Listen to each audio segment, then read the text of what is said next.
ባለፈው በሰራናቸው ቪዲዮዎች ላይ በተለይ ይሄ ስለ ላይፖሳክሽን እና ተሚተክ አንዳንድ ጥያቄዎች ጠይቃቸዋል። ስለዚህ ለነሱ ምላሾችን እንሰጣቸዋለን ማለት ነው።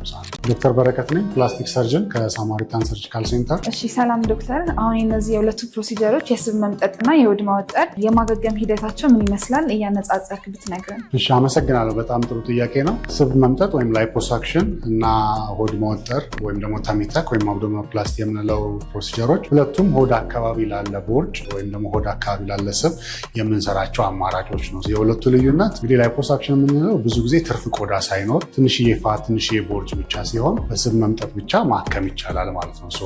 የጠየቅሽውን ከሪከቨሪ አንጻር ከማገገምም አንጻር ቀለል ያለ አማራጩ ይሄ ስብ መምጠጥ ወይም ላይፖሳክሽን የሚባለው ነው ማለት ነው። ትርፍ ቆዳ ስለሌለ ትርፍ ቆዳ የምንቆርጠውም የምናወጣውም ትርፍ ቆዳ ስለሌለ ሪከቨሪ ወይም የማገገም ሂደቱ ፈጣን ነው ማለት ነው። ብዙ ጊዜ ታካሚዎቻችን በአንድ ሳምንት ምናምን በደንብ ደህና ይሆናሉ ማለት ነው።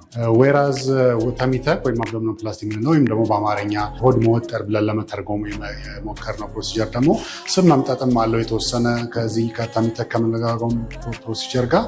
ነገር ግን ትርፍ ቆዳ ስለሚኖርና ቦርጩም ግዙፍ የሆነ ወደታች የወረደ ስለሆነ ጥሩ ሼፕ እንዲመጣ ይህንን ትርፍ የሆነውን ቆዳ በሰርጀሪ ማስወገድ ይፈልጋል ማለት ነው። እሱን ስንሰራ ያው ከስብ መምጠጡ በተጨማሪ ኤክሲሽን ወይም ደግሞ ይሄ ትርፉን ቆዳ ማስወገድ፣ ፋሻውንም ደግሞ መወጠርና ማጥበቅ ስላለ በደንብ ፍላት እንዲሆን ሆድ ሪከቨሪው ሰርጀሪውም ትንሽ ተለቅ ያለ ሰርጀሪ ነው ማለት ነው። የሚወስደውም ጊዜ ተለቅ ያለ ነው።